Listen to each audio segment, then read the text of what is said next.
ఆరాధనకు వచ్చిన ప్రతి ఒక్కరికి దేవుని పేరిట వందనాలు. చూస్తూ మనం మార్చి మాసంలో కూడా దేవుడు మనందరినీ ప్రవేశపెట్టి తన రెక్కల క్రింద మనందరినీ కాచి కాపాడుతూ అన్ని విషయాల్లోనూ తన భద్రత మనకిస్తున్నందుకు దేవునికి స్తోత్రాలు చెల్లించుకుందాం. చిన్న ప్రార్థన చేసుకొని నాటి ఆరాధనలో ప్రవేశిద్దాం. అందరం 1-2 నిమిషాలు. దేవా, ఈ 3వ మాసంలో 4వ ఆదివారం వరకు మమ్మల్ని సజీవులుగా ఉంచి క్షేమంగా తీసుకుని వచ్చి అన్ని విషయాల్లోనూ నీ కృపలో కాపుదల్లో మమ్మల్ని ఈ రీతిగా భద్రపరుస్తున్నందుకు నీకే స్తోత్రం దేవా అని 1-2 నిమిషాలు ఆయన కృతజ్ఞతాపూర్వకంగా మనం ఆరాధనలో ప్రవేశిద్దాం.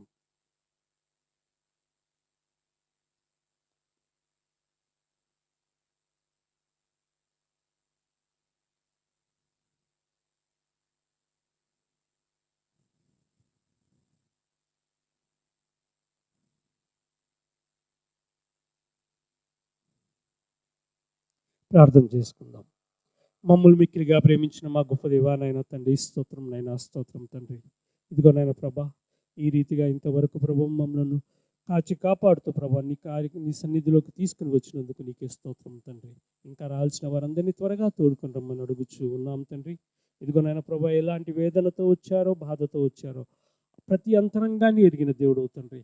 ఇదిగో నాయన ప్రభా, మా బాధలు మా ఆవేదనలన్నీ నీ మీద ఉంచుతున్నాం తండ్రి. ఇదిగో నాయన ప్రభా, నీ వైపు చూచి నిన్ను అడిగినప్పుడు ప్రభా నువ్వన్నీ సమకూర్చే దేవుడు తండ్రి. ఈ రీతిగా నీ సన్నిధిలో చేరి ప్రభా నేను ఆరాధించుకోవడానికి మాకు ఇచ్చిన గొప్ప తరుణాన్ని బట్టి నీకే స్తుతి స్తోత్రాలు చెల్లించుకుంటున్నాం దేవా.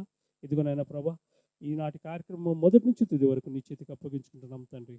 స్తుతి ఆరాధనలు షార్ట్ మెయిన్ మెసేజ్లో బల్ల ఆరాధనలు ఇలా ప్రతి విషయంలోనూ ప్రభా నీ కృప కాపుదల మాపై ఉంచమని అడుగుచూ ఉన్నాం తండ్రి.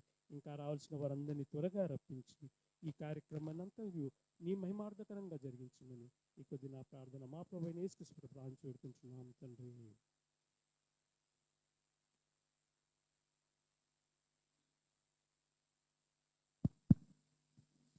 దయచేసి అందరూ నిల్చుందామండి.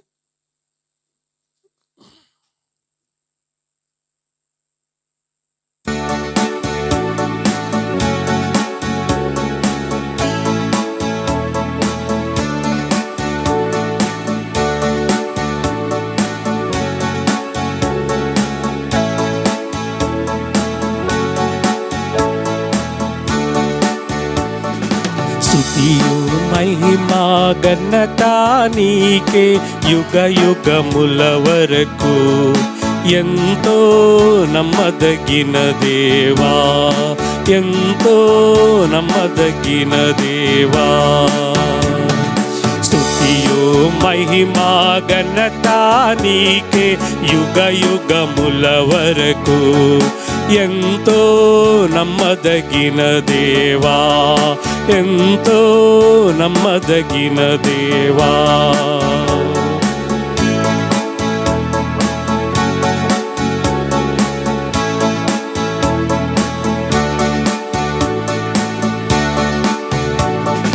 మా దేవుడవై మాకిచ్చితివి ఎంతో గొప్ప శుభదినము. మా దేవుడవై మాకిచ్చితివి ఎంతో గొప్ప శుభదినము. మేమందరము ఉత్సాహించి సంతోషించెదము. మేమందరము ఉత్సాహించి సంతోషించెదము. కొనియాడెదము మరువబడని మేలులు చేసినని. కొనియాడెదము మరువబడని మేలుల చేసినని. స్తుతియు మహిమా ఘనత నీకే యుగ యుగముల వరకు. ఎంతో నమ్మదగిన దేవా, ఎంతో నమ్మదగిన దేవా.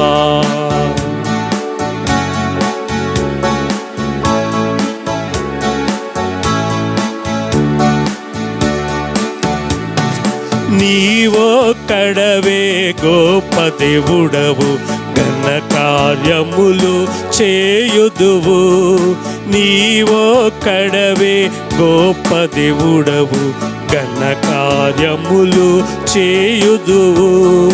నీదు కృపయే నిరంతరము నిలచియుండునుగా. నీదు కృపయే నిరంతరము నిలచియుండునుగా. నిన్ను మేము ఆనందముతో ఆరాధించెదము. నిన్ను మేము ఆనందముతో ఆరాధించెదము. స్తుతియు మహిమ ఘనత నీకే యుగ యుగముల వరకు. ఎంతో నమ్మదగిన దేవా, ఎంతో నమ్మదగిన దేవా.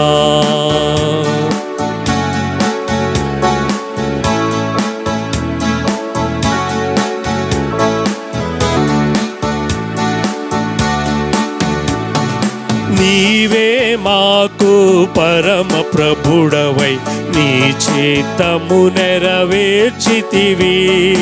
నీవే మాకు పరమ ప్రభుడవై నీ చిత్తము నెరవేర్చితివి. జీవమునిచ్చి నడిపించితివి నీ ఆత్మ ద్వారా. జీవమునిచ్చి నడిపించితివి నీ ఆత్మ ద్వారా. నడిపించెదవు సమభూమి గల ప్రదేశములో నన్ను. నడిపించెదవు సమభూమి గల ప్రదేశములో నన్ను. స్తుతియు మహిమా ఘనత నీకే యుగ యుగముల వరకు. ఎంతో నమ్మదగి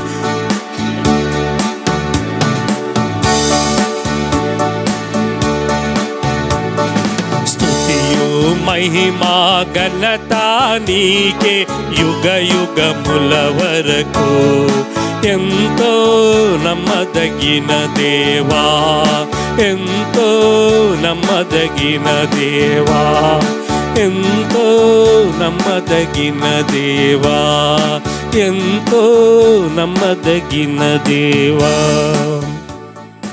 అవును కదండి, మన దేవుడు నమ్మదగిన దేవుడు. ఆయనను స్తుతించి ఆరాధించడానికి మనకిచ్చిన ఈ తరుణాన్ని బట్టి దేవునికి స్తోత్రాలు. ఎందుకంటే మనకిచ్చిన శుభదినం ఇది, ఆయన మనకిచ్చిన గొప్ప శుభదినం ఇది. ఇలాంటి రోజులు మనకు మళ్ళీ వస్తాయో తెలియదు. అయితే దేవుడు మనకిచ్చిన గొప్ప దేవుని ఆ దినాన్ని బట్టి దేవునికి స్తోత్రాలు చెల్లిస్తూ ఆయనను కొనియాడుకుందాం.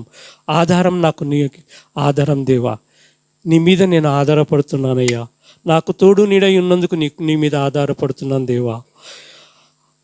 మాకు ఆపత్కాలాలలో అన్ని విషయాల్లోనూ నీవు మాకు తోడుగా ఉన్నావు తండ్రి. తల్లిదండ్రులు లేకున్నా, బంధుమిత్రులు లేకున్నా కానీ నీవైతే నాకు తోడుగా ఉన్నందుకు నీకు స్తోత్రం దేవా. నేను ఎలాంటి స్థితిలో ఉన్నాను, నీవైతే నన్ను విడిచిపెట్టలేదయ్యా. అందును బట్టి నీకే స్తోత్రాలు చెల్లించుకుంటున్నాం దేవా అని మనందరం కలిసి ఆయనను మనస్ఫూర్తిగా ఆరాధించుకుందాం.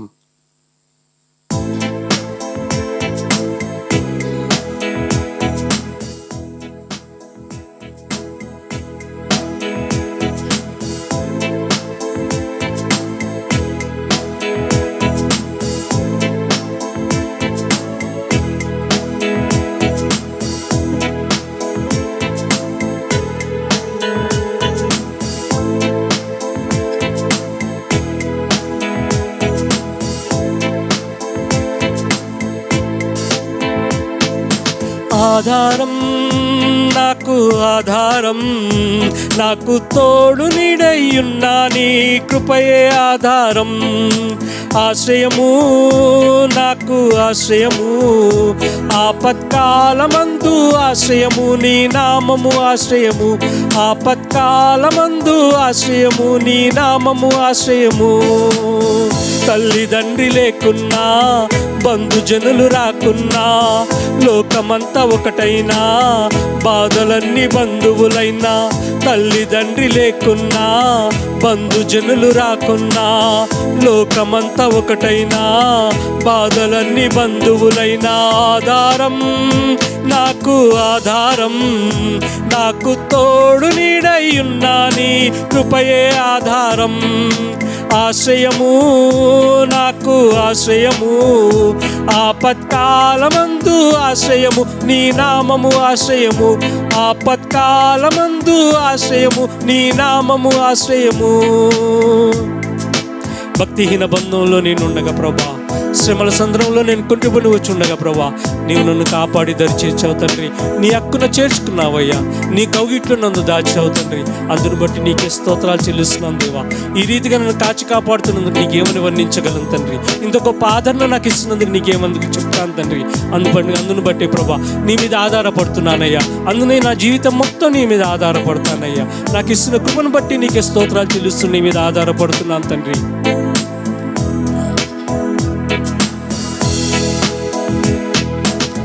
భక్తిహీన బంధంలో నేనుండగా, శ్రమల సంద్రంలో పడి ఉండగా, భక్తిహీన బంధంలో నేనుండగా, శ్రమల సంద్రంలో పడి ఉండగా, ఇరుకులో విశాలతను కలిగించిన దేవా, ఇరుకులో విశాలతను కలిగించిన దేవా, నీ చల్లని ఒడిలో నన్ను చేర్చగరావా, నీ చల్లని ఒడిలో నన్ను చేర్చగరావా. ఆధారం నాకు ఆధారం, నాకు తోడు నీడై ఉన్నా నీ కృపయే ఆధారం. ఆశ్రయము నాకు ఆశ్రయము, ఆపత్కాలమందు ఆశ్రయము, నీ నామము ఆశ్రయము. ఆపత్కాలమందు ఆశ్రయము, నీ నామము ఆశ్రయము. ఆపత్కాలమందు ఆశ్రయము, నీ నామము ఆశ్రయము.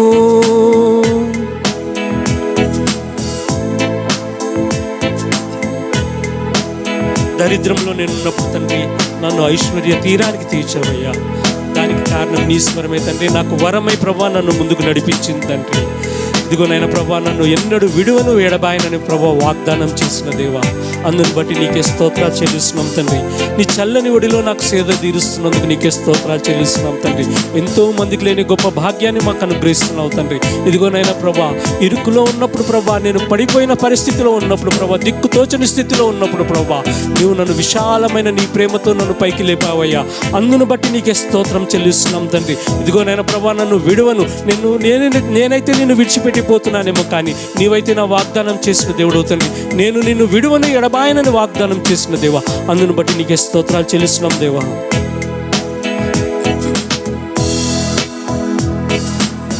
దారిద్రపు సుడి నుండి ఐశ్వర్యపు తీరానికి నీ స్వరమే నా వరమై నడిపించిన యేసయ్యా. దారిద్రపు సుడి నుండి ఐశ్వర్యపు తీరానికి నీ స్వరమే నా వరమై నడిపించిన యేసయ్యా.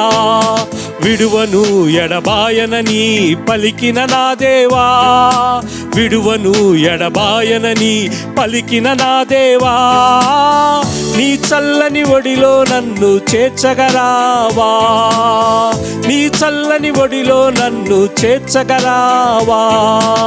ఆధారం నాకు ఆధారం, నాకు తోడు నీడై ఉన్నా నీ కృపయే ఆధారం.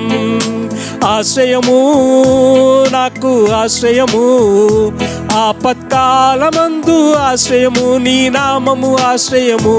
ఆపత్కాలమందు ఆశ్రయము, నీ నామము ఆశ్రయము. ఆపత్కాలమందు ఆశ్రయము, నీ నామము ఆశ్రయము. మనం దిగులు పడిన వేళల్లో ఆయన మన దరి చేరాడంటండి. నాకు దిగులుగా ఉంది, నేను భయపడే పరిస్థితిలో ఉన్నాను, ఎటు తోచని స్థితిలో ఉన్నానంటే ఆయన మన దరి చేరి ఆయన హక్కును చేర్చుకుంటున్నాడు.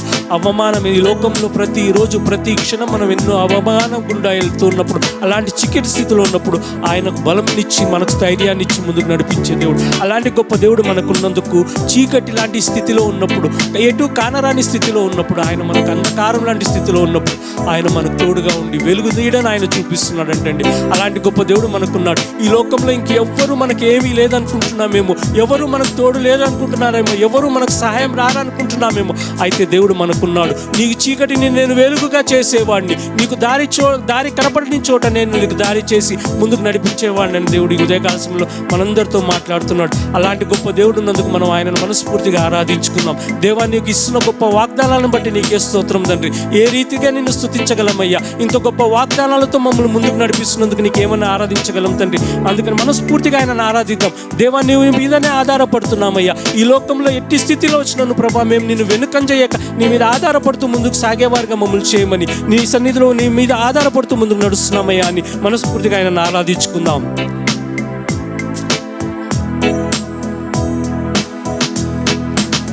దిగులు పడిన వేళలో దరి చేరిన దేవా, అవమానపు చీకటిలో బలమిచ్చిన నా దేవా. దిగులు పడిన వేళలో దరి చేరిన దేవా, అవమానపు చీకటిలో బలమిచ్చిన నా దేవా. చీకటిలో వెలుగువై నడిచొచ్చిన నా దేవా, చీకటిలో వెలుగువై నడిచొచ్చిన నా దేవా. నీ చల్లని ఒడిలో నన్ను చేర్చగరావా, నీ చల్లని ఒడిలో నన్ను చేర్చగరావా. ఆధారం నాకు ఆధారం, నాకు తోడు నీడయ్యున్నా నీ కృపయే ఆధారం. ఆశ్రయము నాకు ఆశ్రయము, ఆపత్కాలమందు ఆశ్రయము, నీ నామము ఆశ్రయము. ఆపత్కాలమందు ఆశ్రయము, నీ నామము ఆశ్రయము. తల్లిదండ్రి లేకున్నా, బంధుజనులు రాకున్నా, లోకమంతా ఒకటైనా, బాధలన్నీ బంధువులైనా. తల్లిదండ్రి లేకున్నా, బంధుజనులు రాకున్నా, లోకమంతా ఒకటైనా, బాధలన్నీ బంధువులైనా. ఆధారం నాకు ఆధారం, నాకు తోడు నీడయ్యున్నా నీ కృపయే ఆధారం. ఆశ్రయము నాకు ఆశ్రయము, ఆపత్కాలమందు ఆశ్రయము, నీ నామము ఆశ్రయము. ఆపత్కాలమందు ఆశ్రయము, నీ నామము ఆశ్రయము. ఆపత్కాలమందు ఆశ్రయము, నీ నామము ఆశ్రయము. ఆపత్కాలమందు ఆశ్రయము, నీ నామము ఆశ్రయము. అవునయ్యా, ఆపత్కాలం వైపు, ఆపత్కాలంలో నీకు మొరపెట్టగా నీకు సహాయం చేసే దేవుడు అవుతండి, ఉత్తరమిచ్చే దేవుడు అవుతండి. ఇదిగో నాయన ప్రభా, నేను దిగులు పడి పరిస్థితిలో ఉన్నప్పుడు ప్రభా, నీకు నా దరి చేర్చి ప్రభు నన్ను బలపరిచిన దేవుడు అవుతండి. ఇదిగో నాయన ప్రభా, ఏ స్థితిలో లేక చుట్టూ చీకటి లాంటి స్థితిలో ఉన్నప్పుడు నీవు వెలుగుగా మార్గాన్ని చూపించిన దేవుడు అవుతండి. అందును బట్టి నీకే స్తోత్రాలు చెల్లిస్తున్నాం తండ్రి. దరిద్రం అనే ప్రభా, ఈ లోకమనే దరిద్రంలో పడి ఉన్నప్పుడు ప్రభా, నీవు దరి చేర్చి ప్రభా, ఆ దరిద్రం నుంచి పక్కన చేర్చిన దేవుడు అవుతండి. నీ హక్కున చేర్చుకున్న తండ్రి, ఇంత గొప్ప కార్యాలు మా పట్ల చేస్తున్నందుకు నీకే స్తుతి స్తోత్రాలు చెల్లించుకుంటున్నాం దేవా. ఇదిగో నాయన ప్రభా, ఈ రీతిగా నిన్ను ఆరాధించుకునే భాగ్యాన్ని మా అందరికీ అనుగ్రహించినందుకు మరి ఒక్కసారి నీకే స్తుతి స్తోత్రాలు చెల్లించుకుంటూ ఈ ఆరాధన యావత్తు నీకే సమర్పించుకుంటున్నాం తండ్రి. ఈ సమయంలో నీ దాసుని ద్వారా ప్రభా, నీ వాక్యాన్ని వినబోచుండగా తండ్రి, మాకు కావాల్సిన ఆత్మీయ ఆహారాన్ని మాకు దయచేయమని, ఏ మనసుకి ఎలాంటి వాక్యంతో నింపాలో ఆ వాక్యంతో తట్టి లేపమని ఈ ఆరాధన యావత్తు నీకే సమర్పించుకుంటున్నాం తండ్రి.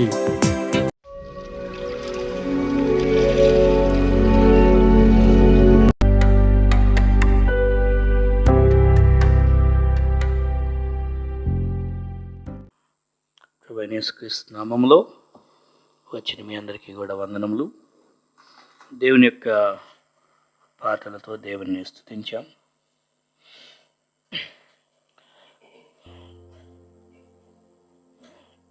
దేవుడిని మనం ఆరాధన చేయటం అనేది, దేవుణ్ణి ఆరాధించడం అనేది మనిషి జీవితంలో ఒక ప్రాముఖ్యమైనటువంటి శ్రేష్టమైన పని అని నేను నమ్ముతాను.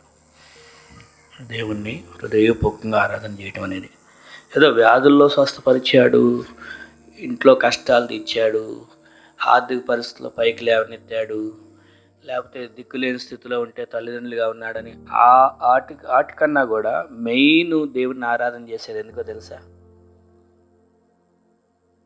దేవుని ఆరాధన ఎందుకు చేయాలంటే పాపము నుంచి రక్షించాడు, సాతానుడి బంధకాల నుంచి విడిపించాడు, మనల్ని నరక శిక్ష నుండి తప్పించాడు, మన మీద ఉన్న పాపపు శిక్ష ఉగ్రత క్రీస్తు భరించాడు. వీటి విషయాల గురించి మనం ఎక్కువగా దేవుణ్ణి ఆరాధన చేస్తూ ఉంటే అది నిజంగా పరలోకంలో దేవునికి మహిమ అన్నమాట.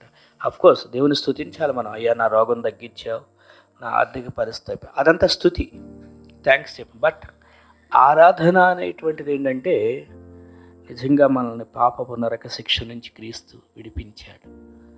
కాబట్టి నిజంగా ఆరాధన అనేటువంటిది అన్నిటికన్నా కూడా చాలా శ్రేష్టమైనటువంటి విషయం. అందుకే దేవుణ్ణి ఆరాధించడం చాలా గొప్ప విషయం అన్నమాట. దేవుణ్ణి ఆరాధించడం అనేది చాలా చాలా గొప్ప విషయం. అది అర్థం చేసుకున్న వాళ్ళు ఆరాధనకు వస్తారు. అది అర్థం చేసుకున్న వాళ్ళు ఎప్పుడో చివరిలో వాక్యం అనేది అయిపోయే టైంకి వస్తారనమాట. ఏదో చివరి ప్రార్థన, ఏదో కానుకోటి వేసేసి వెళ్ళిపోదాం అనుకున్న వాళ్ళు అట్లా వస్తుంటారు. లేదు, నేను దేవుణ్ణి ఆరాధించాలనుకున్న వాళ్ళు పరుగున దేవుని కోసం ఆరాధన చేయడం కోసం వస్తారు. రైట్, మంచిది. గత వారం మనం వాక్యం చెప్పుకున్నాం. ఏం వాక్యం చెప్పుకున్నాము?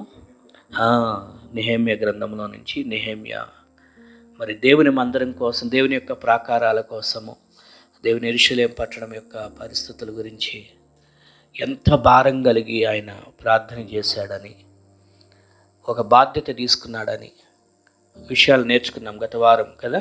సంతోషం. ఈరోజు కంటిన్యూషన్, ఆ వాక్యంలో నుంచి కంటిన్యూషన్ నేను చెప్పుకుంటూ యోహాను సువార్త 10వ అధ్యాయంలోకి వెళ్దాము. యోహాను సువార్త 10వ అధ్యాయము 28, 29 వచనాలు చదువుకుందాం. నాతో పాటు మీరు కూడా చదవండి. యోహాను సువార్త 10వ అధ్యాయం 28 నుండి 29, 29 కలిసి చదువుదాం. నేను వాటికి నిత్య జీవమునిచ్చుచున్నాను గనుక అవి ఎన్నటికి నశింపవు, ఎవడునూ వాటిని నా చేతిలో నుండి అపహరింపడు. వాటిని నాకిచ్చిన నా తండ్రి అందరికంటే గొప్పవాడు గనుక నా తండ్రి చేతిలో నుండి ఎవడునూ వాటిని అపహరింపలేడు. అద్భుతమైన విషయం. ఈ వచనాలు ఎందుకు చదువుకున్నామంటే, గత వారం మనం ఎక్కడ ముగించామో మీకు గుర్తుంటే అది కనెక్షన్ తెలుస్తుంది. గత వారం చెప్పుకున్న సందేశంలో మనం ఆ నెహెమ్యా 1వ అధ్యాయం చెప్పుకుంటూ 1వ అధ్యాయంలో ఒక వచనము, 2వ అధ్యాయంలో మరొక వచనం చెప్తూ దేవుని బాహుబలము చేత అని, అలాగే 2వ అధ్యాయంలో 8వ వచనం కరుణాహస్తం వలన అనే మాటల గురించి అక్కడ మెసేజ్ ఆపాం. దేవుని యొక్క చేతి సహాయం వలన అని కదా, దేవుని యొక్క కరుణాహస్తము అని. సో అంటే దేవుని యొక్క చేతి ద్వారా జరిగే కార్యాల గురించి నెహెమ్యా నమ్మాడు. ఇదేదో మనుషుల యొక్క గొప్పతనం కాదు, దేవుని చేతి కార్యాలు అది సఫలం చేస్తాయి. అయ్యా నువ్వు నా కార్యం సఫలం చేస్తావని అక్కడ ఆ మాట వాడాడు కదా. 1వ అధ్యాయం నెహెమ్యా 1వ అధ్యాయంలో చదివినప్పుడు మనం ఆయన ప్రార్థన చేసినప్పుడు నువ్వు నాకు సఫలం చేస్తావు, నీ బాహుబలం చేత అలనాడు కార్యం చేస్తావు, నేను సఫలం చేస్తావు అని నమ్ముచుంది. ఎస్, సో ఆయన యొక్క చేతి సహాయము. అంతేకాకుండా 2వ అధ్యాయం 8వ వచనంలో కరుణాహస్తం వలన నేను ఇది పొందుకున్నాను. ఎస్, చూసారా, ఆయన ఏడ్చి కన్నీరు గాచి యెరూషలేము అయ్యో దేవాలయం, దేవుని మందిర పరిస్థితులపై ఈ ప్రాకారాలు అగ్నితో కాల్చబడినాయి అని విన్నప్పుడు నాకెందుకు లేదు, నేను రాజు ప్యాలెస్లో, రాజు అంతఃపురంలో, నాకైతే మంచి జాబ్ ఉంది, నేను బాగానే ఉన్నాను కదా అనుకున్నాడా? లేదు. ఒక బాధ్యత తీసుకొని అయ్యో దేవుని మందిర విషయం, మరి దేవుని సన్నిధి, దేవుని పట్టణం ఏంటి, దాని పరిస్థితి ఏంటి అని ఒక బాధ్యతగా ఆయన కూడా దేవుని సన్నిధిలో కన్నీరు గాచి ప్రార్థన చేశాడు. ఫస్ట్ ప్రార్థన చేశాడు, ఆ తర్వాత మిగిలిన యాక్షన్స్ తీసుకున్నాడు. ముందే ప్రార్థన చేయకుండా, లేదు నేను రాజు దగ్గర జాబ్ చేస్తాను కదా, నాకు పలుకుబడి ఉంది కదా, నాకున్న పలుకుబడితో నేను రాజుతో మాట్లాడి పనులు చేసేస్తామనుకున్నాడా? No no no no. First ప్రార్థనలో దేవుని దగ్గర ఎక్కువ గడిపాడు. సో ఎవరు ఎంతటి వాళ్ళమైనా కూడా ముందు దేవుని దగ్గర ప్రార్థన చేయటం అనేది అది ప్రాముఖ్యమైన అంశం. ముందు చాలామంది అన్నీ ట్రై చేసి ఏది సెట్ అవ్వకపోతే అప్పుడు దేవుడు ప్రార్థన చేయమని అన్నట్టుగా ఉంటారు. బైబిల్లో మనం చదివితే కొంతమంది అలాగే యేసు ప్రభు దగ్గర స్వస్థపరచడానికి వచ్చి పొందిన వాళ్ళు వచ్చిన వాళ్ళు కొంతమంది అన్ని చోట్ల ప్రయత్నాలు చేశారు. ఎక్కడ సెట్ అవ్వకపోతే అప్పుడు యేసు ప్రభు చివరిలో గుర్తొచ్చాడు వాళ్ళకి. కానీ మనం ఏం చేయాలంటే ఇప్పుడు తెలుసుకున్న మనం ముందుగా దేవుని దగ్గర మొరపెట్టి ప్రార్థన చేయటం అనేది నేర్చుకున్నాం. గత వారం ఆ విషయాలు చెప్పుకున్నాం మనం. ఆయన ముందు ప్రేయర్లో గడిపి ప్రార్థన చేసిన తర్వాత ఆ తర్వాత నుంచి నెక్స్ట్ అధ్యాయాల్లో నుంచి యాక్షన్ అనేది తర్వాత దేవుడే ఆ పరిస్థితి తీసుకొచ్చాడు. అక్కడ రాజు అడగటం, ఆయన స్పందించడం అవన్నీ దేవుడు కల్పించాడు. ఆ తర్వాత అవునా, ముందు ప్రార్థన చేశాడు, ప్రార్థన చేశాక దేవుడే రాజు చేత అడిగిపెట్టేట్టుగా మార్పించాడు. సో అదనమాట నేను నమ్మేది. మన ఎవరైనా కూడా ఏ పరిస్థితుల్లో ఉన్నా ముందు మనం ప్రార్థన చేస్తే దేవుడు ఎవరిని ఎక్కడ ఏ ఆఫీస్ని ఏ వ్యక్తిని ఎలా కదిలించాలో అలా కదిలిస్తాడని మనం నమ్మాల్సిన విషయం. సో ఇక్కడ మనం చదువుకున్న ఈ వచనాల్లో అంటే దేవుని హస్తాల గురించి గత వారం మనం అక్కడ ఆగాము. అదే వచనాల్లో నుంచి కంటిన్యూషన్ చెప్పుకుంటూ ఇక్కడ ఏమని చెప్పారంటే 28, 29 వచనాల్లో నా చేతిలో నుంచి ఎవ్వరు కూడా అపహరింపలేరు అని యేసుక్రీస్తు వారు తన గొర్రెల గురించి చెప్పుకున్నారు. ఓకే, ఫస్ట్ నా తండ్రి అని ఫస్ట్ ఏమో ఆయన చేతిలో నుండి నా చేతిలో నుండి అన్నారు. అలాగే 29వ వచనంలో నా తండ్రి చేతిలో నుంచి కూడా అని చెప్పాడు. నా తండ్రి చేతిలో నుంచి కూడా ఎవరు అపహరింపలేరు అంటే ఇక్కడ సెక్యూరిటీ, దేవుని హస్తాల్లో ఉన్నటువంటి ఒక భద్రత, దేవుని హస్తాల్లో ఉన్న ఒక సంరక్షణ, దేవుని హస్తాల్లో మనం ఒక గొర్రెలుగా ఉన్నాం. ఫస్ట్ ఆఫ్ ఆల్ అది గుర్తుపెట్టుకోవాలి. సో ఇది ఎవరి తరం కాదు. మనలను పాడు చేయాలనుకోవడం, మనల్ని మనకేదో ఎవరో కీడు చేయాలనుకోవటం ఇది ఎవరి తరం కాదు. ఫస్ట్ మనం అది నమ్మాలి. ఇప్పుడు ఫుల్గా బుల్లెట్ ప్రూఫ్ జాకెట్ వేసుకొని bullet proof jacket, bullet proof కార్లో కూర్చొని బుల్లెట్ ప్రూఫ్ ప్రాంగణంలో కూర్చొని ఉన్నాడు అనుకో, ఎంత కాన్ఫిడెంట్గా ఉంటారు ఎవరైనా? నాకేమి ఇంకా ఫుల్ బుల్లెట్ ప్రూఫ్తో ఉన్నాను అని. సో మనం ఇప్పుడు అంతకన్నా ఎక్కువ కాన్ఫిడెంట్గా ఫీల్ అవ్వాలి దేవుని పిల్లలంగా. ఏమనంటే నేను దేవుని హస్తాల్లో ఉన్నాను, నేను దేవుని చేతుల్లో ఉన్నాను, ఆయన చేతిలో నుంచి నాకు ఎవ్వరు ఏమీ అపహరించలేరు, నాకు ఎవరు ఏ కీడు తలపెట్టలేరు. ఇది ఎవరైతే దేవుని పిల్లలంగా అర్థం చేసుకుంటామో అప్పుడు గ్రేట్ సెక్యూరిటీగా ఫీల్ అవుతాం. మనం చాలాసార్లు ఏమనుకుంటాం, అబ్బా నాకేమి పలానా చోట పలానా ఇన్సూరెన్స్ ఉంది, నాకేమి పలానా చోట పలానా సెక్యూరిటీ ఉంది, పలానా ఫిక్స్డ్ డిపాజిట్ ఉంది అని అనుకుంటామా? వాటిని చూసి ఏదో పెద్దగా ఫీల్ అవుతామేమో. అవి రాత్రికి రాత్రే బోర్డు తిప్పేసి మోసం చేసేవాళ్ళు ఎంతోమంది ఉన్నారు. కానీ వాటన్నిటికన్నా గ్రేట్ ఫీలింగ్ మనకి ఏముండాలి తెలుసా? నాకేమి, నేను దేవుని చేతుల్లో ఉన్నాను. ఇక్కడ 2 సార్లు చెప్పాడు, నా చేతిలో నుంచి ఎవరు అపహరింపలేరన్నాడు, నా తండ్రి చేతిలో నుంచి కూడా. So double security. చూసారా ఎంత గొప్ప సెక్యూరిటీలో ఉన్నాం మనం. చాలాసార్లు ఇవన్నీ తెలుసుకోకుండా మనం టెన్షన్ హైరాణ పడిపోతుంటాం, మనకి ఏమైపోతుందో అని. నో. ఫస్ట్ ఆఫ్ ఆల్ ఎవరన్నా మనకి ఏదైనా హాల్ కనిపెట్టాలంటే యేసు ప్రభు చేతుల్లో ఉన్నాం, మనం తండ్రి చేతుల్లో ఉన్నాం. ఈ దాటుకొని రావాలి కదా. ఇప్పుడు ఒక చిన్న పిల్లోడు ఉన్నాడు అనుకోండి, వాళ్ళ డాడీ పట్టుకొని ఉంటే ఇప్పుడు అంటారా చూసుకుందాం అంటాడు చిన్న పిల్లోడిని పట్టుకొని. అంటే ఎవరైనా వచ్చి పిల్లోడిని కొట్టాలన్నా ముందు వాళ్ళ డాడీని దాటుకొని రావాలి కదా. అలాగా మన పరలోకపు తండ్రి ఆయన చేతుల్లో ఉన్నాం మనం. ఆయన దాటుకొని ఎవరైనా వచ్చి మనకు హాని చేయగలుగుతారా? ఆయనకన్నా గొప్పవాళ్ళు ఎవరైనా ఉన్నారా? ఎవరు లేరు. ఇంక అక్కడ క్లియర్గా ఉంది, నా తండ్రి చేతిలో నుంచి ఎవడును అపహరింపలేడు. ఎందుకంటే అందరికంటే గొప్పవాడు అనే పదం కూడా అక్కడ ఉంది. నా తండ్రి అందరికంటే గొప్పవాడు. సో అందరికంటే గొప్పవాడైన అంత ఉన్నతమైన వాని చేతిలో మనం ఉన్నాం. అందుకే మనం ఆరాధన చేస్తున్నామంటే ఎస్, మన హృదయం అంతా అంత గొప్పగా హ్యాపీగా ఫీల్ అవ్వాలి. ఎస్, నేను ఆయన చేతుల్లో ఉన్నాను కదా. ఒకప్పుడు సాతానుడి చేతుల్లో ఉన్నాం మనం పాపం చేస్తూ. అయితే ఇప్పుడు యేసుని నమ్ముకున్నాం, యేసుని అంగీకరించిన తర్వాత ఆయన చేతుల్లో ఉన్నాం. ఎప్పుడైతే ఆయన చేతుల్లో ఉన్నామో అని నమ్ముతామో మనకి మైండ్లో ఏమైపోవాలంటే మనసులో గ్రేట్ కాన్ఫిడెన్స్ పెరిగిపోవాలి. ఎస్, ఇక నన్ను ఎవ్వరు ఏం చేయలేరు.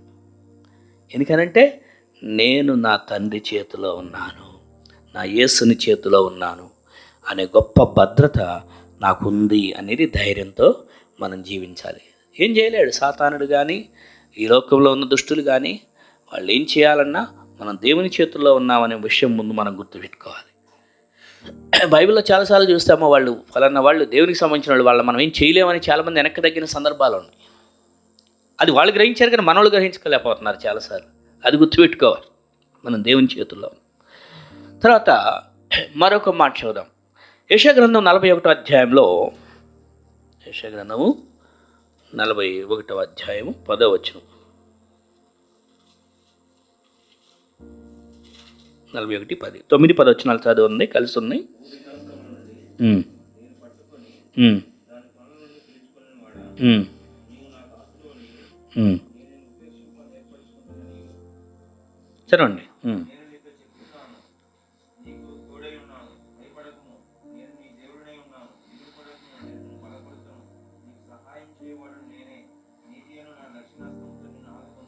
నీతి అను నా దక్షిణ హస్తముతో నిన్ను ఆదుకొందును. అక్కడ 9వ వచనంలో కూడా నేను పట్టుకొని అన్నాడు. పట్టుకోవడం అంటే చేత్తో పట్టుకోవడం కదా. సో ఆయన పట్టుకున్నాడు మనల్ని. ఓకే, ఇక్కడ ఇశ్రాయేలు ప్రజలకు మాట్లాడుతున్న సందర్భం, అఫ్కోర్స్ అప్లికేషన్ మనకు కూడా వర్తిస్తుంది. సో నేను పట్టుకొని అన్నాడు, ఆయన పట్టుకొని ఉన్నాడు. ఇక్కడ నీతి అను నా దక్షిణ హస్తముతో నిన్ను ఆదుకొందును అన్నాడు. ఇక్కడ రైచియస్ హ్యాండ్ అనే పదం వాడబడింది. అంటే ఆదుకోవడం అంటే ఇట్లా పైకి లేవనెత్తడం అనమాట. ఆదుకున్నప్పుడు ఏం చేస్తారు? ఇప్పుడు కింద జారిపోతున్న వ్యక్తి, దిగజారిపోయిన పరిస్థితి ఉంటే మనం ఒక చేయూతనిచ్చామనుకోండి, అతను ఆదుకున్నామని చెప్తారు చూడండి, అదనమాట. రైచియస్ హ్యాండ్ అప్హోల్డ్స్ అస్ అని అక్కడ ఇంగ్లీష్ బైబిల్లో ఉంటుంది. సో దేవుని హస్తాలు కేవలం మనకి భద్రతను మాత్రమే ఇచ్చేవి మాత్రమే కాదు.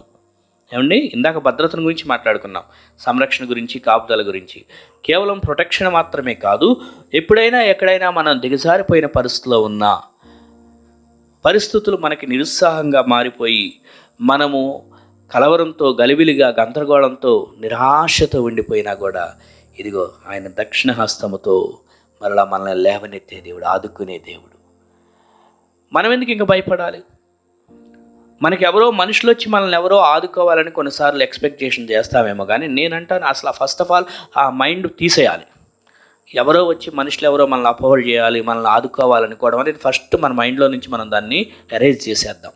ఎవరైనా మనకి, మన భార్య అవ్వచ్చు, భర్త అవ్వచ్చు, పిల్లలు అవ్వచ్చు, తండ్రి అవ్వచ్చు, తల్లి, వీళ్ళందరూ కూడా దేవుడు ప్రేరేపణ లేకుండా వాళ్ళు వచ్చి ఏం చేయలేరు. మనకి వాళ్ళని ప్రక్కన పడేయాలి. ఫస్ట్ మనం ఒకటి గుర్తుపెట్టుకోవాలి, దేవుని మీద దృష్టి పెట్టి అది గుర్తుపెట్టుకుని, ఇక్కడ నా దక్షిణ హస్తముతో, ఆయన పర్సనల్గా ఆయనే చెప్తున్నాడు, నా దక్షిణ హస్తముతో. ఏ దక్షిణ హస్తం అది? అందులో ఏమైనా చెడు ఉందంటే లేదు. నీతి అను నా దక్షిణ హస్తం అనేది అక్కడ మరొక పదం వాడబడింది. ఆయన దక్షిణ హస్తంలో మోసం లేదండి. ఆయన రైట్ హ్యాండ్లో మోసం లేదు. మన తెలుగు బైబిల్లో దక్షిణ హస్తం అనే పదం చక్కగా వాడబడింది.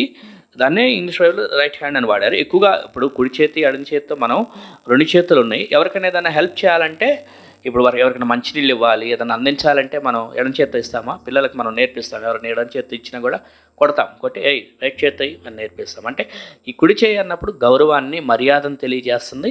ఇంకోటి, కుడి చేతుకున్నటువంటి గొప్ప విషయం ఏంటంటే, ఎడం చేత్తో పోల్చుకుంటే కుడి చేత్తో కొద్దిగా బలం కూడా ఎక్కువ ఉంటుంది. ఈ కుడి చేత్తో తొందరగా ఏదైనా చేయడానికి కూడా మనకి ముందుకు వెళ్తుంది అనమాట.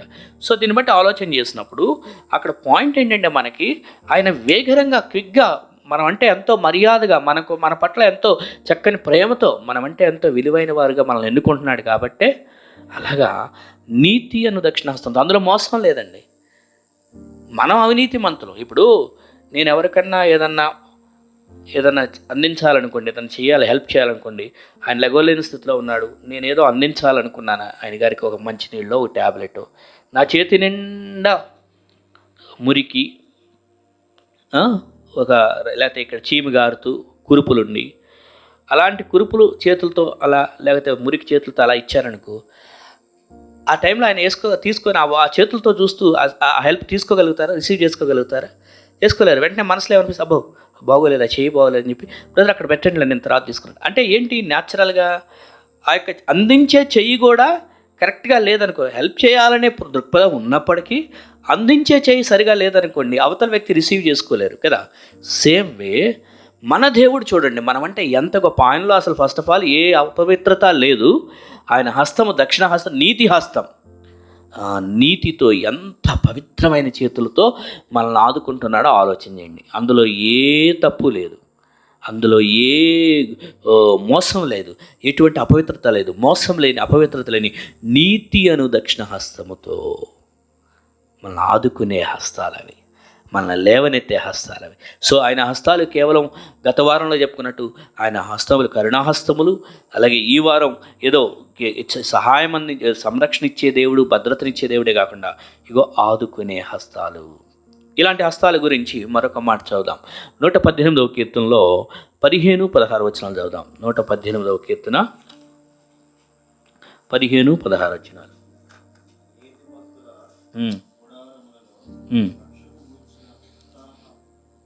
చదవండి. యెహోవా దక్షిణ హస్తము సాహస కార్యములను చేయును.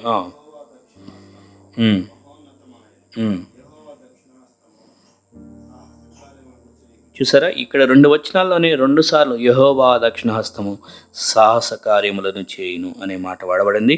మరలా యెహోవా దక్షిణ హస్తం మహోన్నతమాయను అనే మాట వాడింది. సాహస కార్యములను చేసే హస్తం ఆయన హస్తం.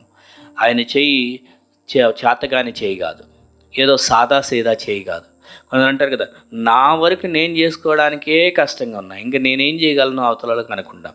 బట్ ఆయన చూడండి, ఆయన హస్తాల గురించి ఏం రాసింది? ఆయన హస్తము సాహస కార్యములు చేసే హస్తము. నీ కొరకు సాహస కార్యములను చేయగలిగిన హస్తము. సాహసం ఎక్కడ చేయవలసి వస్తుంది?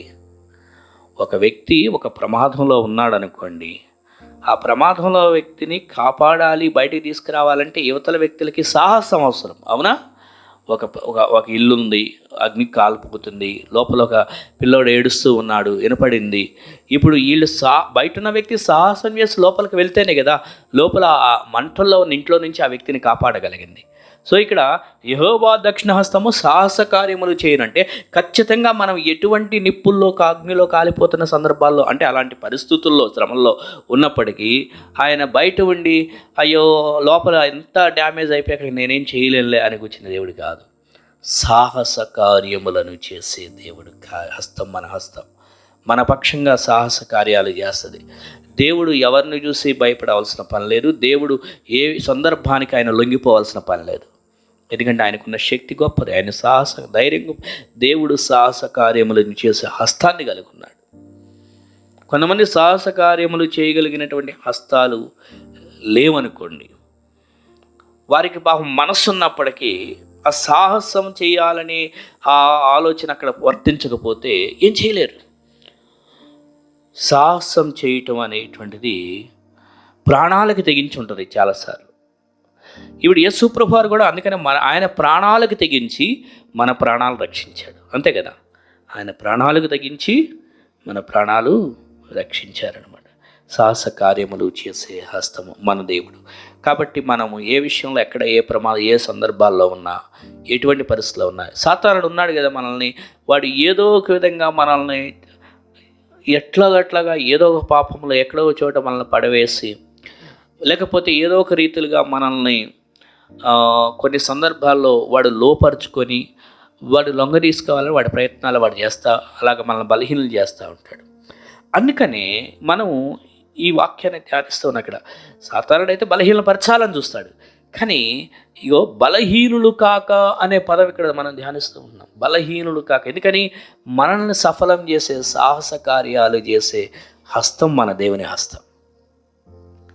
అది మనం గుర్తుపెట్టుకుంటే ఇక సాహస కార్యాలు చేసే ఆయన హస్తాలు ఉన్నప్పుడు ఇక నేనెందుకు నా యొక్క చేతి గురించి నేనెందుకు బాధపడాలి? ఎందుకంటే మన చేతుల గురించి కూడా, అది ఇంగ్లీష్ బైబిల్లోనేమో హ్యాండ్స్ అనే పదం కూడా వాడబడింది కదా ఇక్కడ. ఏమని?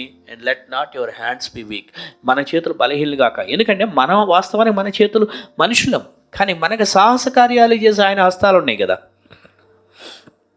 సో ఆయన హస్తాలు మనకి ధరింపజేసినప్పుడు, ఆయన హస్తాలతో మనం ఉన్నప్పుడు ఆటోమేటిక్గా ఆయన బలం మనకిస్తాడు, మన కోసం సాహస కార్యాలు చేస్తాడు, సఫలం చేపిస్తాడు పరిస్థితుల్లో, కానీ ఓడిపోనేవాడు. అది మనం గుర్తుపెట్టుకోవాల్సిన విషయం. మరొక మాట కూడా చదువుదాం.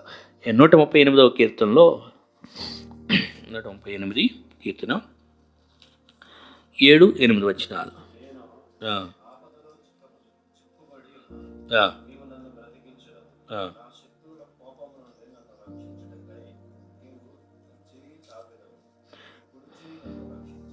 ఇక్కడ కూడా ఎంతో చక్కగా ఆపదలో ఉన్న విషయాన్ని గురించి భక్తుడు మాట్లాడాడు. దావీదు మాట్లాడుతూ, నేనైతే ఆపదలో ఉన్నాను.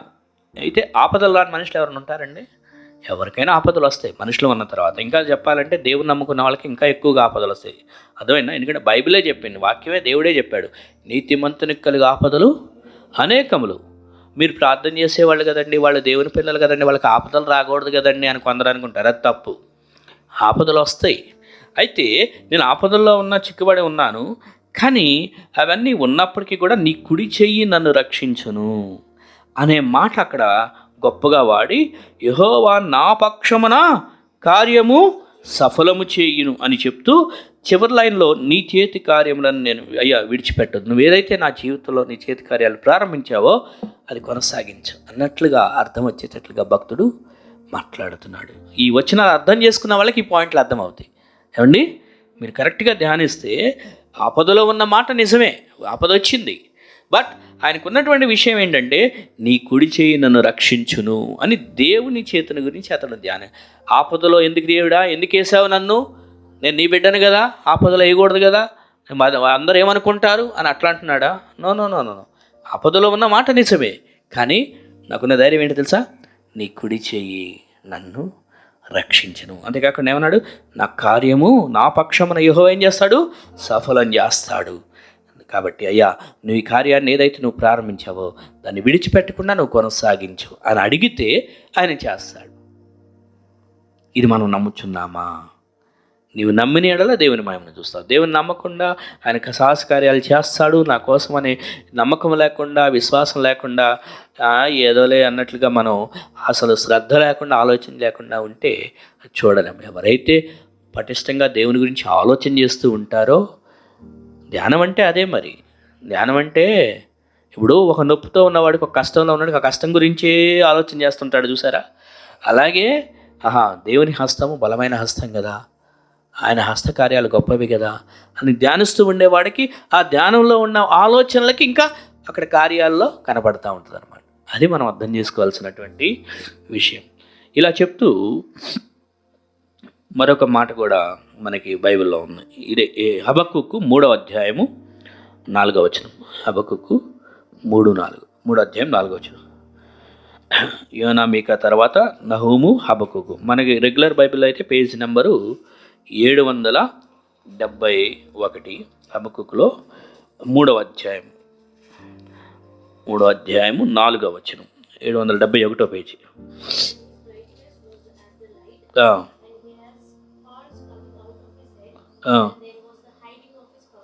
Hiding of hidden power. So hiding of his power. So ఇక్కడ దీన్ని బట్టి మనం చూస్తే నిజంగా ఇక్కడ ఏం చేస్తున్నాడు అని అంటే, ఆయన ప్రభావము అనేటువంటి తర్వాత 4th verse కూడా చదివాము. 4th verse ఆయన హస్తం నుండి, అది కూడా. సో ఆయన హస్తము 4th verseలో కూడా ఉంది కదా, ఆయన హస్తము నుండి ఏమొస్తుందంటండి, కిరణములు, రేసెస్ కమింగ్ అవుట్, రైట్. ఎందుకంటే అక్కడ శక్తి అనేది అది దాచబడినటువంటి శక్తి. అది మనకు కంటికి కనపడకపోవచ్చండి. ఇప్పుడు కొంతమంది ఫోటోలు వేస్తారు, అంటే నేను నమ్మను కానీ కొందరు యేసుప్రభు ఫోటో వేసి ఆ చేతిలో నుంచి ఇలా రేస్ వస్తున్నట్టుగా వేస్తారు.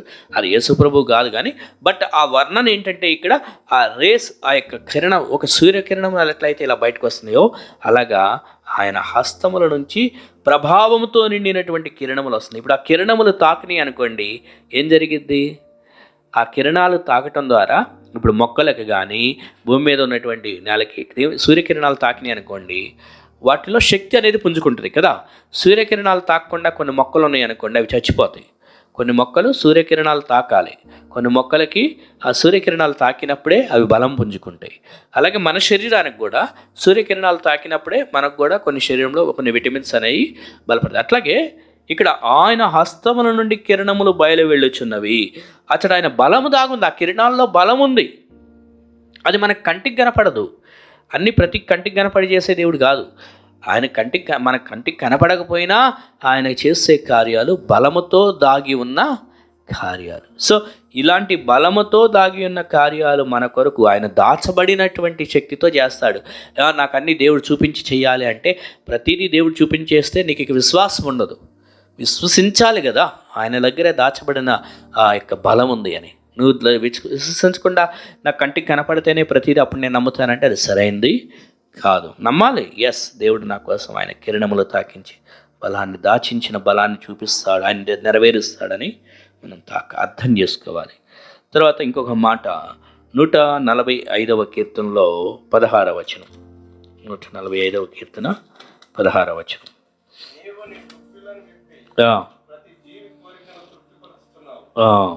ఇక్కడ ఏం చెప్పాడు? గుప్పిళ్ళని విప్పి. గుప్పిళ్ళు అనేటువంటి చేతులతో ఇలా విప్పడం కదా.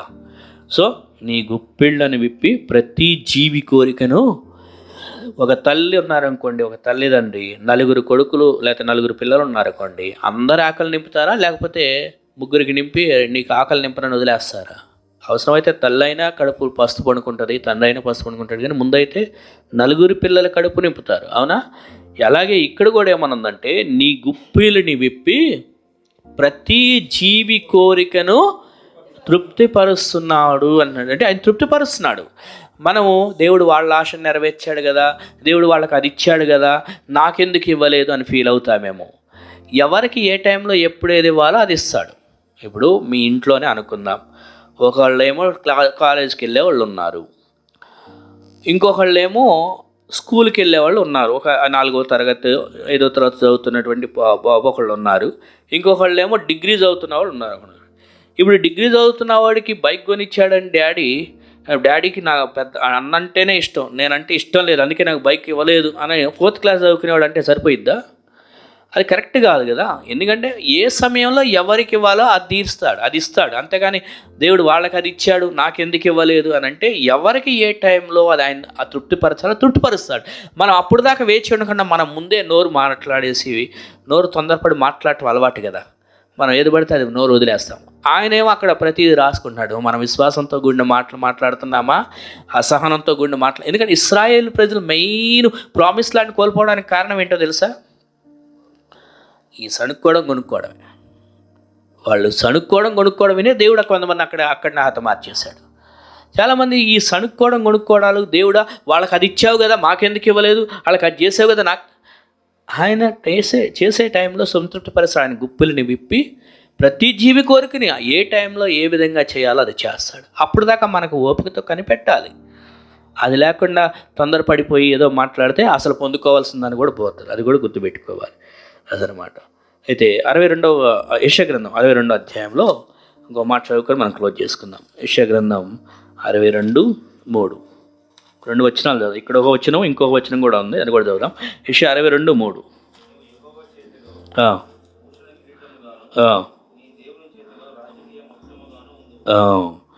దేవుని చేతిలో యెహోవా చేతిలో భూషణ కిరీటముగాను, దేవుని చేతిలో రాజకీయ మకుటంగాను. 2 సార్లు ఇక్కడ ఈ కిరీటం గురించి, దేవుని చేతిలోని కిరీటాన్ని గురించి మాట్లాడారు యెషయా గ్రంథంలో 62వ అధ్యాయంలో 3. ఈ 2 వచనాలు 2 సార్లు ఒక వచనంలో నీవు దేవుని చేతిలో ఇలాగా కిరీటంగా ఉంటావని చెప్పడానికి, ఒకటేమో రాజకీయ కిరీటం అన్నారు, ఇంకోటి భూషణ కిరీటం అన్నారు. అంటే ఒకటేమో సౌందర్యం ఘనత నిమిత్తం వచ్చినటువంటి కిరీటం, అంటే దేవుని చేతిలో నువ్వు ఘనతను పొందుకుంటావు. రెండవది రాజకీయ మకుటం అన్నప్పుడు రాజకీయంలో ఉన్న వాళ్ళు పవర్స్ ఉంటాయి వాళ్ళకి కదా, పవర్స్ ఉంటాయి. అంటే అలాగా దేవుడు నీకు అధికారం ఆధిపత్యం అనేటువంటి కిరీటాలను కూడా ఆయన చేతుల నుండి ధరింపజేస్తాడు. ఇప్పుడు ఆయన చేతుల మీదుగా వచ్చి కిరీటం పెట్టడం గొప్ప, వేరే వాళ్ళు వచ్చి పెట్టడం మీద ఆయన వచ్చి కిరీటం ధరింపజేస్తే అది గ్రేటు. మనుషులు పెట్టిన కిరీటాలు దానికి మోసాలు ఉంటాయి. ఇప్పుడు చాలామంది ఏదో కిరీటాలు గెలుచుకుంటారేమో, కానీ దాని వెనకాల జరిగేటువంటి స్టోరీలు చాలా ఉంటాయి. లంచాలు ఇచ్చి అవి చేసి ఇది చేసి. కానీ దేవుడికి దగ్గర ఏ లంచాలు పనికిరావు, కానీ ఆయనకి తెలుసు ఎవరికి ఏ కిరీటం ఇవ్వాలో. అయితే ఆయన ఇక్కడ అన్నాడు, నువ్వు దేవుని చేతిలో భూషణ కిరీటంగా రాజకీయ కిరీటంగా ఉంటావు. సో అలాంటి ఆయన చేతుల్లో నుండి ఒకరోజు నా కిరీటాలు ఉన్నాయి మనకి. ఈ విధంగా మనం ధైర్యంగా ఉండాలి దేవుని చేతుల గురించి. ఇంకా చాలా ఉన్న విషయాలు మాట్లాడుకోవడానికి కానీ సమయం లేక ఇక్కడితో క్లోజ్ చేస్తున్నాం. కానీ ఒక విషయం, ఆయన హస్తాల్లో మనకి గొప్ప, ముందు నుంచి మాట్లాడిన విషయంగా చెప్పినట్టుగా ఇదిగో ఆయన హస్తాల్లో భద్రత ఉంది, సంరక్షణ ఉంది. యోహాను సువార్తలో జరిగాం, మనం మర్చిపోవద్దు. మనందరికీ భద్రత ఉంది. అలాగే ఆయన హస్తము నీతి అను దక్షిణ హస్తము. తర్వాత ఆయన నీతి అనే దక్షిణ హస్తం ఏం చేస్తాం, మనకి సాహస కార్యములను చేయను. ఇంకా ఏం చేస్తుంది అంటే శత్రువులను కోపం నుంచి కాపాడేదిగా ఉంది, ఇంకా తృప్తినిచ్చేదిగా ఉంది. తర్వాత హిడెన్ పవర్, దాచబడిన కిరణాలతో ఉన్నది కదా. ఇంకేం చెప్పుకున్నాము, ఆయన రాజకీయ మరుటు, యెహోవా చేతిలో భూషణ కిరీటంగా రాజకీయం. ఇలాగ ఇంకా చాలా విషయాలు ఉన్నాయి. కానీ అయితే ఒక విషయం జ్ఞాపకం చేసుకున్నాం, దేవుని చేతిలో ఉన్నావు నువ్వు, దేవుని చేతి ద్వారా నువ్వు మేలు పొందుతున్నావు.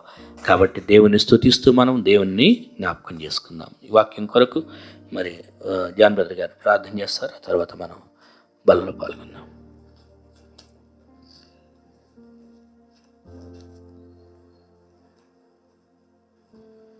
అందరూ తలలు ఉంచి కళ్ళు మూసుకున్నట్లయితే విన్న వాక్యం గురించి ప్రార్థించుకుందాం. పరిశుద్ధుడా, ప్రేమమయుడా, నీ యొక్క పరిశుద్ధమైన నామానికి ఎనలేని స్తుతులు, స్తోత్రాలు తండ్రి.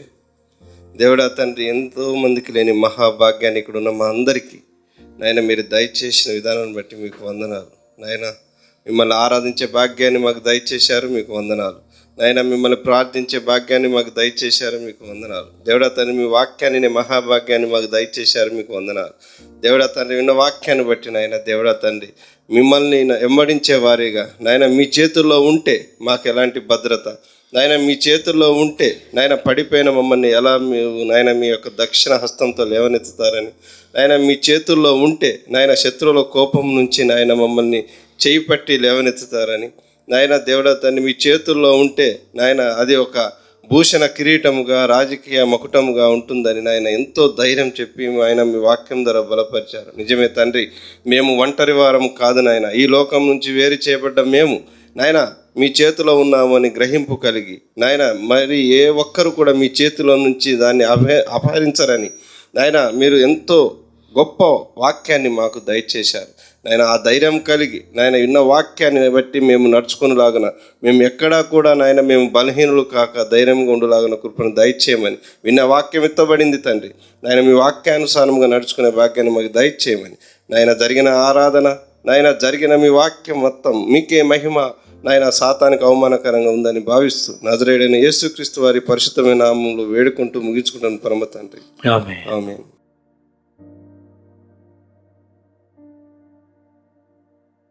ఇది ప్రభు అయిన యేసుక్రీస్తు వారి శరీరానికి సాదృశ్యము, రక్తానికి సాదృశ్యం కాబట్టి క్రీస్తుని జ్ఞాపకం చేసుకుందాం. ఇంకా వేరే విషయాలు జ్ఞాపకం చేసుకోవద్దు. కేవలం క్రీస్తుని మాత్రమే, మన కొరకు శ్రమలు పొందిన, గాయాలు పొందిన, కూర్చోపక్కన గాయాలు పొందిన క్రీస్తుని మాత్రం జ్ఞాపకం చేసుకుందాం. మరణించిన క్రీస్తుని కోసం, అవమానాలు పొందిన క్రీస్తుని కోసం, దుఃఖాన్ని పొందిన క్రీస్తు. మనం పాపం చేశాం, కానీ మనల్ని నరకానికి వదిలిపెట్టడానికి ఇష్టం లేక ప్రేమస్వరూపి క్రీస్తు, ప్రేమస్వరూపి అయిన క్రీస్తు వేదన అనుభవించాడు, మహావేదన అనుభవించాడు, గాయాలు పొందాడు. శిక్ష పొందాల్సింది మనమే, కానీ ప్రేమస్వరూపి అయిన క్రీస్తే ఆయన మన కొరకు శిక్షించబడ్డాడు, ఆయన మన కొరకు వేదన అనుభవించాడు. కాబట్టి ఆ క్రీస్తుని హృదయంలో ధ్యానించుకుందాం, తలపోసుకుందాం. మా గొప్ప దేవా, మహోన్నతుడా, అయా పాపం చేసింది మేము, నీ మాటకి తిరుగుబాటు చేసింది మేము, అవిధేయులమైంది మేము. అయా నీ దృష్టిలో మేము దోషులమే. ఇక మేము నరకానికి వెళ్ళవలసిన వారము, నీ ఉగ్రత మా మీద ఉండవలసింది. కానీ ప్రభా, ప్రేమతో మమ్మల్ని రక్షించాలనే ఉద్దేశంతో, మమ్మల్ని నిత్య జీవానికి వారసులు చేయాలనే ఉద్దేశంతో నీ కుమారుడైన క్రీస్తుని మా కొరకు ఈ పాపలోకంలోనికి పంపించి, ఈ క్రీస్తు మా కొరకు అయా శ్రమలు అనుభవించేటట్లు చేశావు. క్రీస్తు పొందిన శిలువ శ్రమల ద్వారా అయా తన శరీరం నలగొట్టబట్టిన చేత, గాయాలు పొందటం చేత మాకు పాప క్షమాపణ ఇచ్చావు. శిక్షను క్రీస్తు భరించి మమ్మల్ని విడిపించావు, విమోచన మాకు ఇచ్చావు. అందులో కొరకు మేము మీకేమి ఇవ్వగలం ప్రభు? ఏమి ఇవ్వలేక ఈ నా కొద్ది స్తుతి ఆరాధన నీకే సమర్పించుకుంటున్నాను తండ్రి. ఆమేన్. రొట్టెలో పాల్గొన్నాం.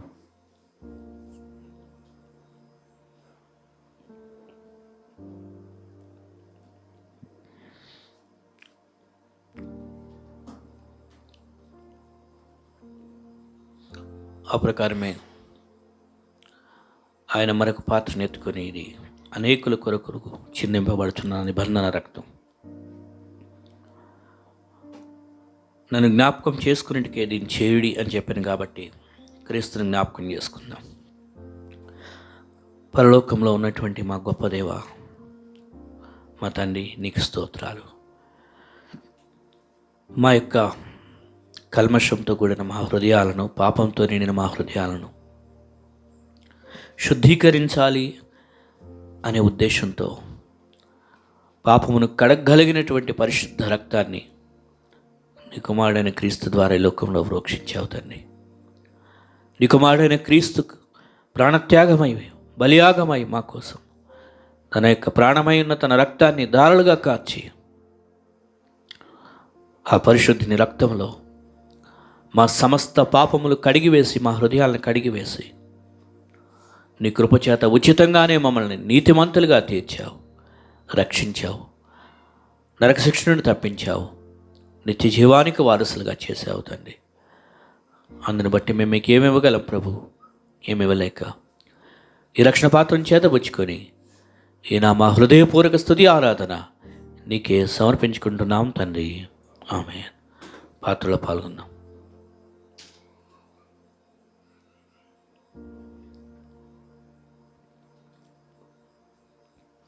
నిత్యుడు వగు తండ్రి, పరిశుద్ధమైన ప్రేమ కల దేవా, నీ అద్వితీయ కుమారుడైన క్రీస్తుని జ్ఞాపకం చేసుకుని క్రీస్తుకి సాదృశ్యమైనటువంటి ఈ యొక్క బలలో పాల్గొనే అవకాశం మాకు ఇచ్చావు. నీకు వేలాది స్తోత్రాలు, వందనాలు ప్రభా. నీవు మాకు ఎవరికి చేస్తున్నటువంటి ఈ గొప్ప శిలువ బలియాగ త్యాగాన్ని బట్టి నీకు స్తోత్రాలు అయా. ఈ మధ్య ఈ కాల సమయంలో ఇక్కడ చేరవచ్చిన నీ బిడ్డలు ఈ విధంగా క్రీస్తు శరీర రక్తాలకి సాదృశ్యమైన ఈ బలలో పాల్గొన్న అవకాశం మాకు ఇచ్చావు, నీ స్తోత్రాలు. ఈ దినమన ఎవరైతే ఇంకా ఈ బలలో పాల్గొనలేకపోయారో, నేను జ్ఞాపకం చేసుకోలేకపోయారో, వారిని మన్నించి క్షమించి మరొక అవకాశం వారికి దయచేయండి ప్రభా. క్రీస్తు మరణించి మా కొరకు పాపల కొరకు తిరిగి ఇచ్చాడు కాబట్టి ఈ శుభవార్త అనేకులు తెలియజేయబడవలసి ఉన్నది కాబట్టి ప్రభా, మేము మరణించే రోజు వరకు, క్రీస్తు రాకడ వరకు ఈ విధంగా మేము ప్రకటించడానికి, ఇతరులకి సువార్త చెప్పడానికి మీరు మమ్మల్ని వాడుకోరమని కోరుకుంటాం. యేసు నామములో ప్రార్థించుకొనిచున్నాం తండ్రి. ఆమేన్. ప్రార్థన చేసుకొని మనం ముగించుకుందాం. పరిశుద్ధమైన తండ్రి, మా గొప్ప దేవ, మహోన్నతుడా, నీవు గొప్ప దేవుడవు. మా విషయాల్లో నీ హస్తము గొప్ప హస్తము అయ్యా. నీ హస్తాల్లో నుంచి ఎవ్వరూ మమ్మల్ని తప్పించలేరు, ఎవరు బయటికి తీసివేయలేరు. నువ్వు అంతా సంరక్షించావు, నీకు వందనాలు. నీ దక్షిణ హస్త కార్యాలు మా జీవితాల్లో నువ్వు చేస్తున్నావు, నీకు వందనాలు అయ్యా. ఇక్కడ చేరవచ్చిన నీ బిడ్డలు అయ్యా, నీ వాక్యం విన్నారు, నీ సన్నిధి ఉంది, నీకు వందనాలు అయ్యా. మరి ఎస్తర్ రాణి సిస్టర్ గారి యొక్క అమ్మగారి కొరకు ప్రార్థన చేస్తున్నాం అయ్యా. వారిని ఈ వెన్స్డే డిశ్చార్జ్ చేస్తున్నందుకు నీకు వందనాలు. అయితే ఇంకా ఏమైతే ఈ వెన్స్డే కాలు కట్టు తీసి తర్వాత ఇంకెప్పుడు మరి డిశ్చార్జ్ చేస్తున్న నీ ఇష్టం. ఇంకేమేమి కార్యక్రమాలు చేయాలో వారు నీ పూర్తి స్వస్థత ఇచ్చేయండి. అలాగే ప్రకాష్ గారి యొక్క మామగారు రోషయ్య గారి కొరకు ప్రార్థన చేస్తున్నాం, వారిని కూడా స్వస్థపరచండి. ఇక్కడ వచ్చిన నీ సంఘ బిడ్డలందరినీ బట్టి నీకు వందనాలు ప్రభు. అలాగే ఈరోజు సాయంత్రం జరిగే మీటింగ్ విషయంలో కూడా నువ్వు తోడుగా ఉండండి. ప్రత్యేకించి ప్రభా, సంఘం కొరకు ప్రార్థన చేస్తున్నాం. మందిరం నెక్స్ట్ మేము ఎక్కడికి వెళ్ళాలి, ఎక్కడ ఆరాధన జరగాలి మాకు తెలియదు, కానీ నీకు తెలుసు ప్రభా. నువ్వు నీ కిరణములు దాచబడినగా శక్తితో వస్తున్నాయని చెప్పినట్లు, అవును, నువ్వు దాచి ఉంచిన మేలు మా కొరకు ఉన్నాయి కాబట్టి అయ్యా, మేము ఆ కిరణాలను పొందుకునేటట్లుగా నీవే మాకు సహాయం చేయమని కోరుకుంటున్నాను. నీ బిడ్డలందరూ వచ్చి ఉన్నారు, నీ వాక్యం విన్నారు, నీ వందనాలు. ఇక్కడ కూర్చున్న వారిలో ఎవరు ఏ దుఃఖంతో ఉన్నారో వారి దుఃఖాన్ని మాన్పించండి. అలాగే ప్రభా, మరి ఇంకను ఇచ్చిన కానుక నీ పరలోక సేవ కొరకు మీరు వాడుకోనండి, నీ దీవెన దయచేయండి. ఈ విధంగా ప్రతి ఒక్కరిని మీరు దీవించమని, నీ చేతమైతే మరొక ఆదివారం మేము కలుసుకోవడానికి నీ కృప చూపించమని మా ప్రియుడు మా రక్షకుడైన యేసు నామములో ప్రార్థించి వేడుకొనిచున్నాం తండ్రి. ఆమేన్.